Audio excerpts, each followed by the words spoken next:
Hello and good morning. This is Sarfraz Ahmad from the House of Paradox BSEB. Dear student, now I am going to teach you present continuous tense. But before this, I would like to discuss something about the simple present tense special sentences. मैं अब आपको present continuous tense बनाने जा रहा हूं, लेकिन उसके पहले एक और तरह का सेंटेंस आपको बताने जा रहा हूं जो कि बहुत ही इम्पोर्टेंट अपने आप में है और इस तरह से परीक्षा में करीब करीब पूछा ही जाता है। तो इस तरह से इसकी महत्ता को समझते हुए मैं उस पर चाहूँगा चर्चा करना। हालांकि ये कंटिन्यूअस है, लेकिन फिर भी मैं प्रेजेंट टेंस की बात बता रहा हूँ। देखिए क्या है,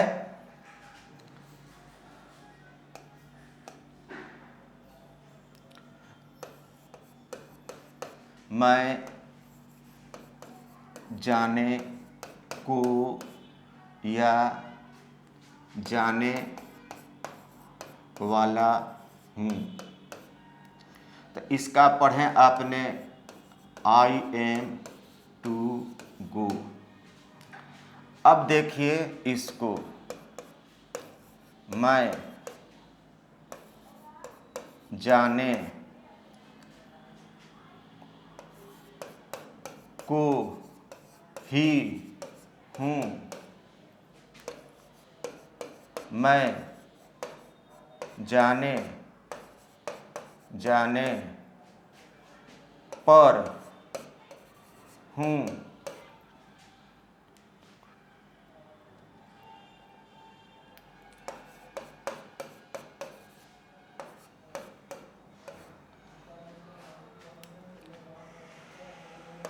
मैं जाने ही वाला हूँ, मैं जाने पर ही हूँ। ये चार तरह का सेंटेंस हुआ बाबू, ठीक है। और ये एक जो सेंटेंस है, मैं जाने को हूँ या जाने वाला हूँ, इसमें जाने को ही, जाने को हूँ, जाने ही वाला हूँ, जाने पर ही हूँ। तो ये इस वाक्य में दूसरे वाक्य में क्या अंतर है, पहले इस बात को समझा जाए, तब जाकर इसकी अंग्रेजी की बात हम लोग करेंगे। आप कहिएगा कि सर ये सवाल तो पहले पढ़ाए थे, ये वाला ट्रांसलेशन हमको समझाए थे, हम समझ गए थे। एकदम राइट, ये मैंने बताया था और इसका ये हुआ। अब इस सेंटेंस में और इस चारों सेंटेंस का भाव एक ही होता है। इन चारों का क्या भाव एक ही होता है, और इस सेंटेंस में और इन चारों सेंटेंस में क्या अंतर है? तो ये कह रहा है कि मैं जाने को हूं या मैं जाने वाला हूं, तो ये कह रहा है कि आने वाले समय में जाऊंगा। जैसे मेरे पिताजी मोबाइल खरीदने को हैं या खरीदने वाले हैं, कह तो अभी रहे हैं, लेकिन खरीदाएगा कब? आने वाले समय में। लेकिन ये कह रहा है कि मैं जाने को ही हूं, कहा और चल दिया, मैं जाने को हूं। फिर इससे भी सेंस हुआ कि कहा और चल देने पर है। मैं जाने ही वाला हूं, यानी वो तैयार है, वो भी चल कहकर निकलने ही वाला है। फिर उसके बाद से मैं जाने पर ही हूं, इससे भी ये पता चल रहा है कि वो बोलने के साथ ही जाने वाला है। इन चारों का सेंस यह निकल रहा है कि बोला और उसके अगले क्षण ये काम होने वाला। जैसे हम लोग बराबर बोलते, जा वो गिरने वाला है, गिरने को है, गिरने ही पर है, गिरने ही वाला है। तो उससे क्या लग रहा है कि वो बोलने के तुरंत बाद वो घटना घटने वाली है। तो ये बनेगा I am about to go. इसमें बस अबाउट लग जाएगा प्रीपोजिशन। इससे तुरंत पता चल रहा है कि कोई काम तुरंत होने वाला है। That's all. और इसका भी आप assertive, negative, interrogative, WH negative उसी विधि से बनाइएगा जो शुरू से बनाते आ रहे हैं। आइए इसको भी बता देते हैं। जैसे I am about to go, I am not about to go, am I not about to go. और यहाँ देखिए how am I not about to go. ठीक है बाबू। असेटिव हो गया, नेगेटिव हो गया, इंट्रोगेटिव हो गया, इंट्रोगेटिव नेगेटिव हो गया, WH हो गया और WH नेगेटिव हो गया। That's all. कोई दिक्कत? अब आइए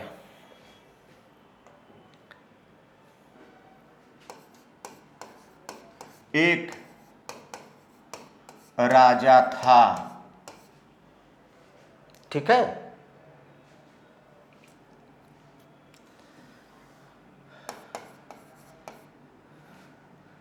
एक राजा था, एक लड़का है, वहाँ एक लड़का है। ठीक है। अब पास्ट में भी एक हो जाता है, एक राजा, ये तो बता चुके हैं।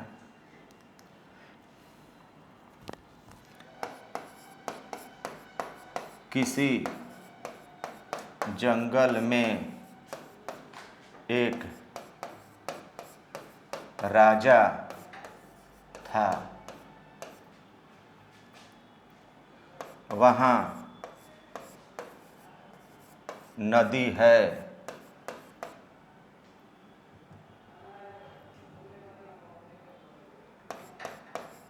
एक नदी है।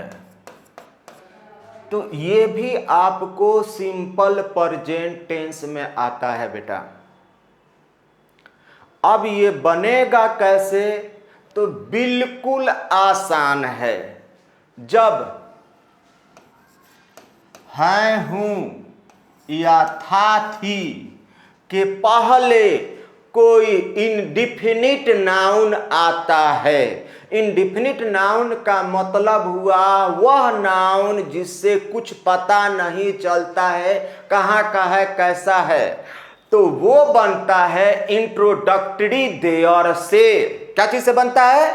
इंट्रोडक्टरी देयर से। और ऐसे वाक्यों में जो शुरू में आता है तो उस देयर का कुछ अर्थ नहीं होता है। ठीक है। फिर एक बार से समझ लीजिए, ऐसा हिंदी वाक्य जिसके अंत में हैं, हूं, हो।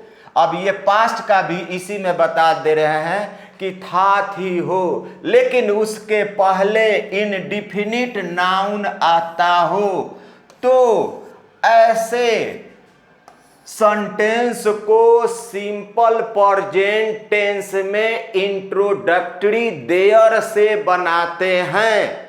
ऐसे वाक्यों में देयर का कोई अर्थ नहीं होता है।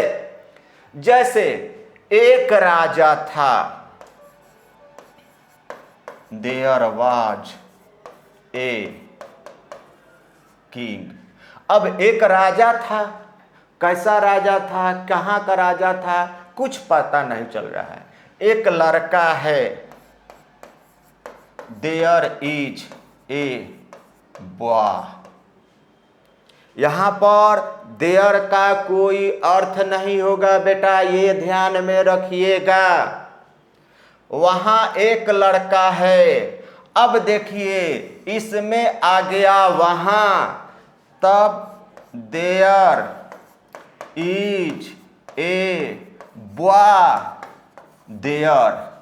अब यहाँ जो देयर आया, इस देयर का अर्थ हो गया वहाँ, ये हो गया adverb of place. Adverb of place का मतलब हुआ कि जगह की विशेषता बताने के लिए, जैसे out, in, here, there, up, down, ये एडवर्ब ऑफ प्लेस हो गया। तो ये बता रहा है जगह के लिए, तो वहां पर, तो there is a boy there, लेकिन वही होगा कि एक लड़का है, तब क्या होगा, देयर इज ए बॉय, और वहां एक लड़का है तो देयर इज ए बॉय। अब है, किसी जंगल में एक राजा था, there was a king in a certain village. यहां सर्टेन का मतलब ये हुआ कि कोई गांव है, इसीलिए इसको बनाया गया there was a king in a certain village. ठीक है बेटा, इस तरह का वाक्य, इसमें से किसी न किसी वाक्य को पूछा जाता है। एक नदी है, देयर इज ए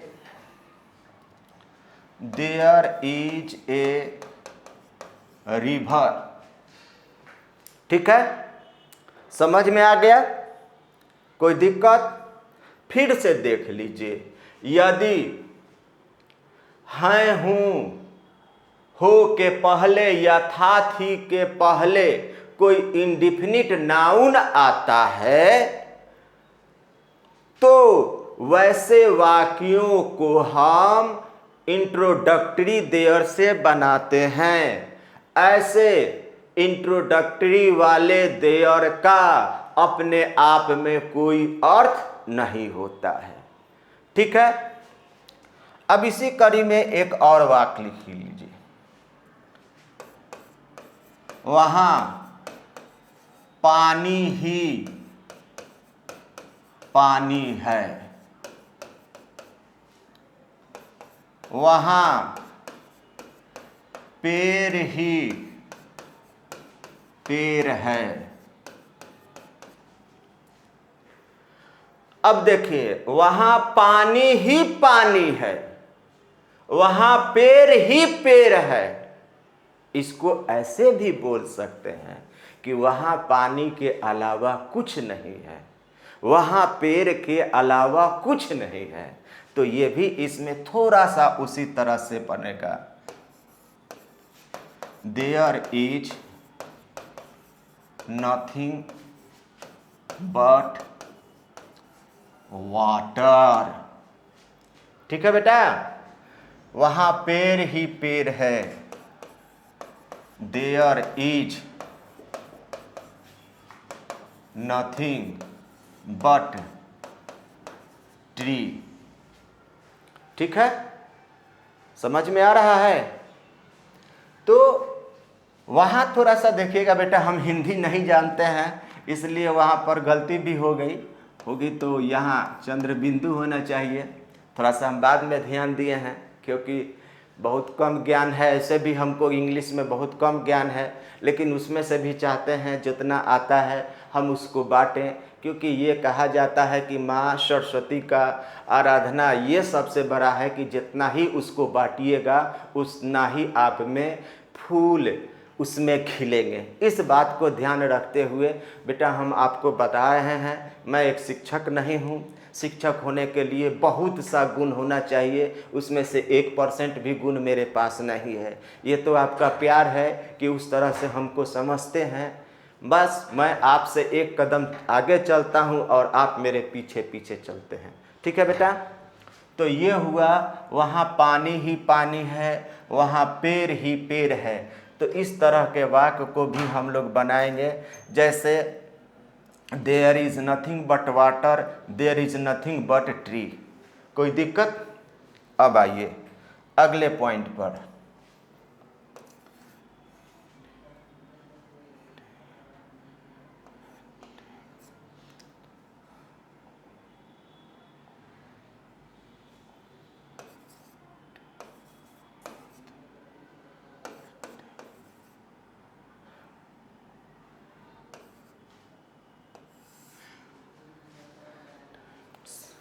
देखो बेटा, हमने यहां क्या लिखा है, डाइंट्स। यहां डाइंट्स का मतलब हुआ D for day, M for month, Y for year, T for time, S for season. ये मैंने लिखा बेटा, और इसको बनाना पड़ता है इस तरह का वाक्य। जैसे डे के लिए सोमवार है, तो ये बनता है इंट्रोडक्टरी इट से। क्या चीज से बनता है? इंट्रोडक्टरी इट से। और इसमें इट का कोई अर्थ नहीं होता है। इंट्रोडक्टरी मतलब होता है परिचय कराने वाला उस वाक्य को, जिसके वजह से उसका कोई अर्थ नहीं होता है। जैसे सोमवार है तो इट इज मंडे। अब वह हो सकता है कि आज सोमवार है, आज सोमवार है।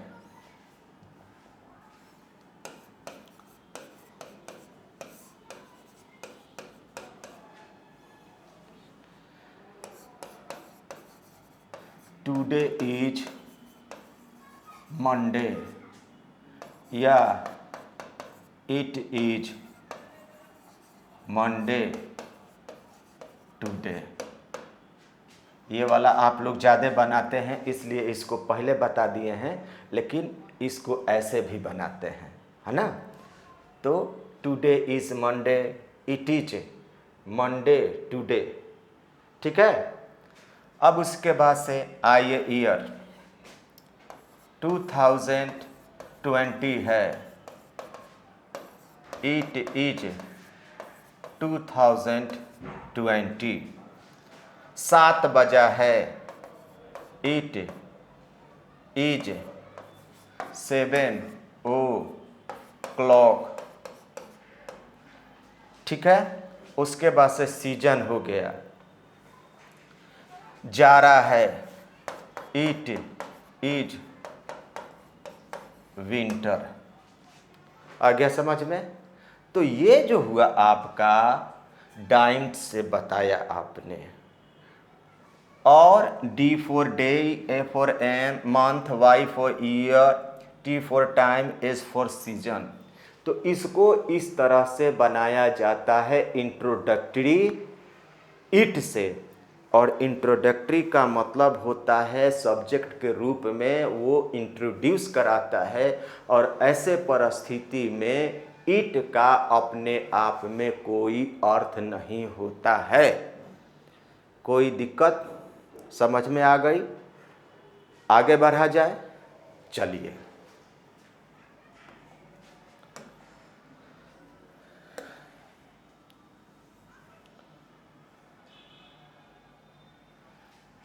सर, जो हमारा नेक्स्ट टॉपिक है वो है प्रेजेंट कंटिन्यूअस टेंस। देखिए, इसको पहले डिवाइड कीजिए। प्रेजेंट,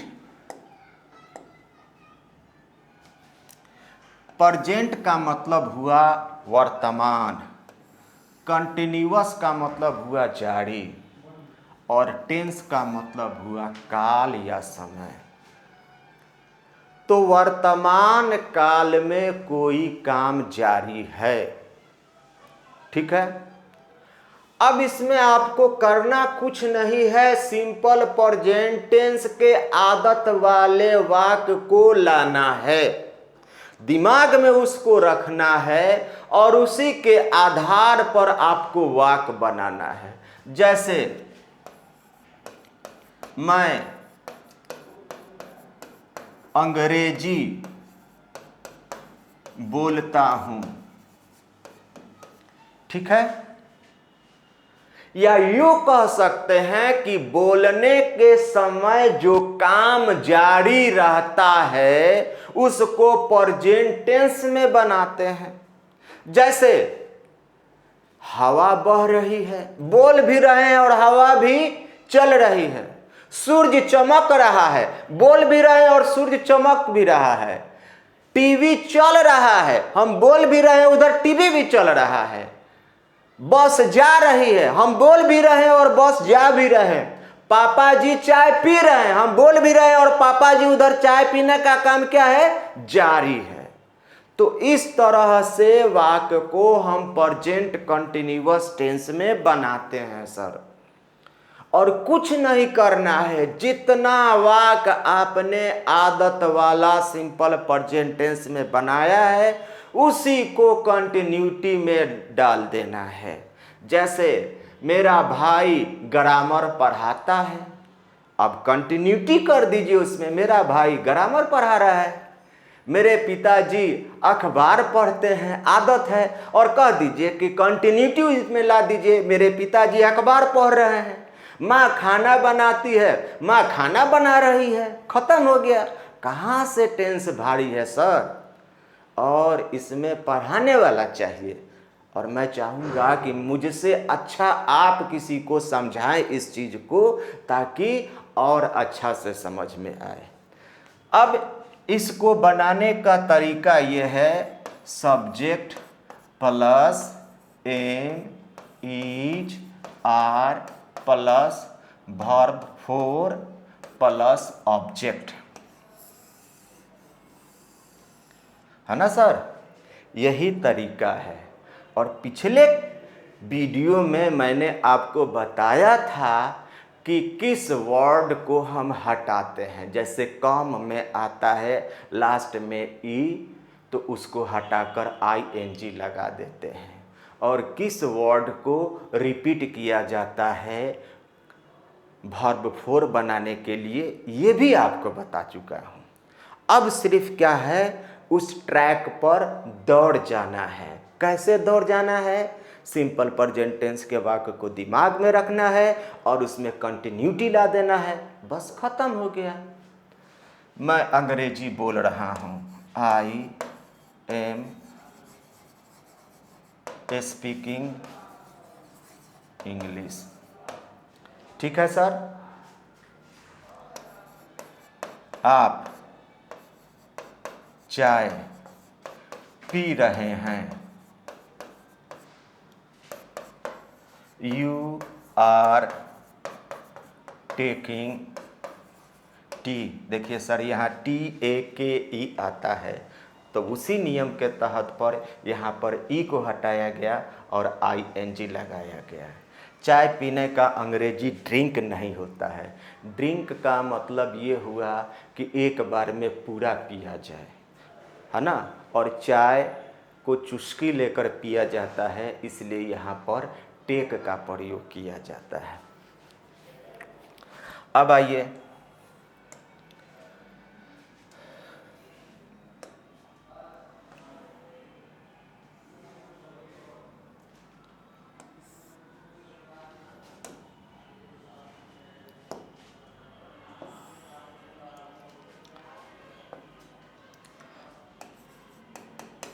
विथ डबल ऑब्जेक्ट, राज उसे ग्रामर पढ़ा रहा है।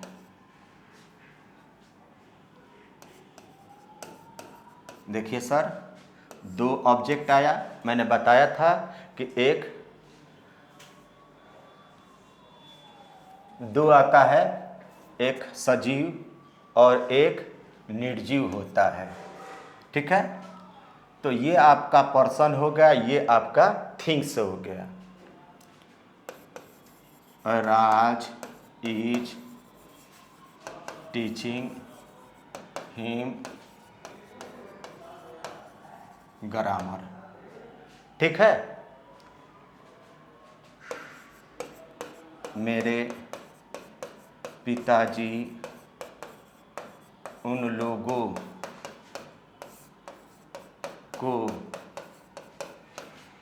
किताब दे रहे हैं। देखिए सर, दो हो गया, पिताजी पर्सन और सॉरी यहाँ उन लोगों को और किताब, तो ये सब्जेक्ट हो गया हमारा, ये हमारा ऑब्जेक्ट हो गया, दो हो गया, ये पर्सन हो गया और ये क्या चीज़ हो गया, थिंग्स हो गया, जिसको मैंने पहले ही बता चुका था कि सबसे पहले हम क्या करेंगे, वहाँ पर पर्सन को लाएंगे वर्ब के बाद और वर्ब ऑब्जेक्ट के पर्सन के बाद वस्तु को लाएंगे। My father is giving them books.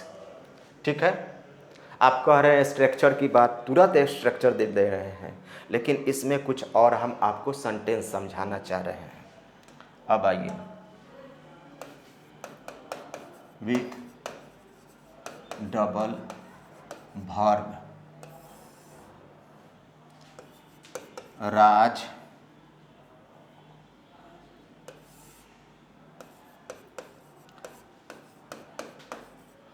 College करने जा रहा है। तो यहाँ जाना और करना दो वर्ब हो गया। तो यहाँ देखिए, Raj is going to do college. ठीक है, अब with double verb plus double object,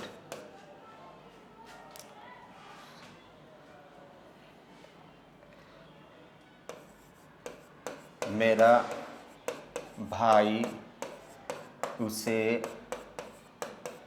किताब देने आ रहा है। देखिए, उसे और किताब, ये हमारा ऑब्जेक्ट हो गया, देना और आना ये वर्ब हो गया। ठीक है ना, my brother is coming to give him a book. ठीक है, अब इसमें आपको कोई दिक्कत नहीं है। अब आपको हम स्ट्रक्चर दे देते हैं।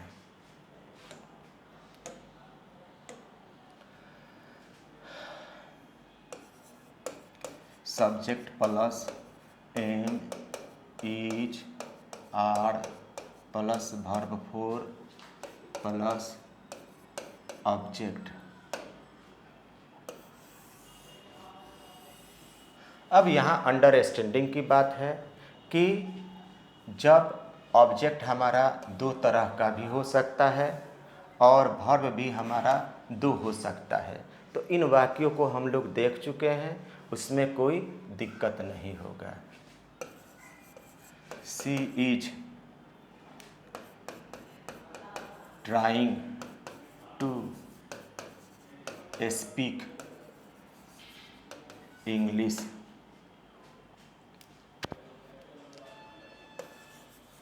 She is not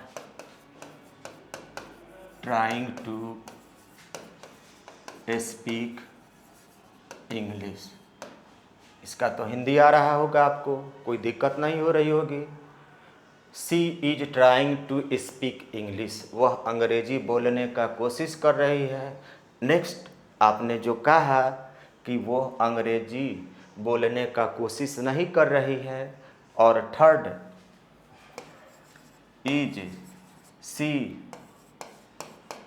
trying to speak English.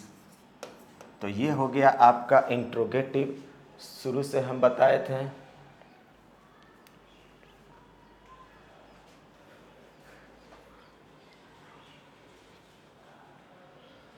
She is not trying to speak English.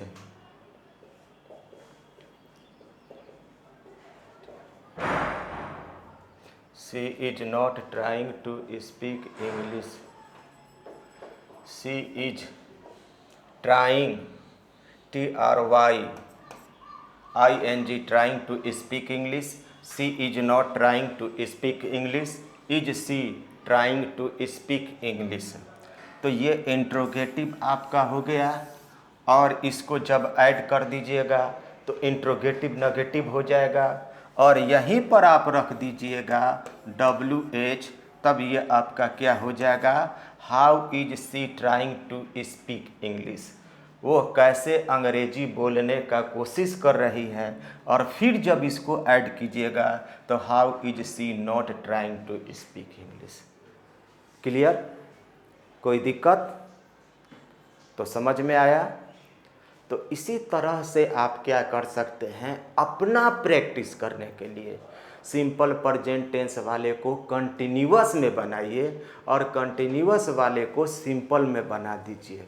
बाबू ये मत कहिएगा कि परीक्षा का टाइम है थोड़ा सा लेबर करेंगे, नहीं, वो आपको क्या करेगा, आगे बढ़ाएगा, आपको एकदम कॉन्फिडेंट लेवल हाई होगा और उसको आप कर लेंगे आसानी से। अब हम मिलते हैं नेक्स्ट वीडियो में, जिसमें हम लोग पढ़ेंगे प्रेजेंट परफेक्ट टेंस। थोड़ा सा उसमें आपसे चर्चा करेंगे। प्रेजेंट परफेक्ट टेंस में दो तरह का सेंटेंस हम लोग पढ़ेंगे। एक होगा काम, ऐसा काम परफेक्ट का होता है, मतलब पूर्ण होना, ठीक है। और उसी कड़ी में एक पढ़ेंगे जो हम शुरू में पढ़े थे कि मैं डॉक्टर हूँ। अब उसी को प्रेजेंट परफेक्ट टेंस में कैसे पढ़ेंगे, तो वो बात वहाँ पर हम लोग आपस में चर्चा करेंगे। और उसमें से प्रेजेंट परफेक्ट के दोनों तरह के वाक्यों में से अधिकतर मैट्रिक के एग्जाम में परीक्षा में प्रश्न पूछा जाता है। इसलिए हमारा कर्तव्य बनता है, दायित्व बनता है कि उस पर फोकस खास कर करें, ठीक है। और जब परीक्षा में उस तरह का वाक्य आए तो हम आसानी से उसको ट्रांसलेट कर लें। इन्हीं सब बातों के साथ आज यहीं तक, मिलते हैं अगले वीडियो में। तब तक के लिए हैव अ नाइस डे।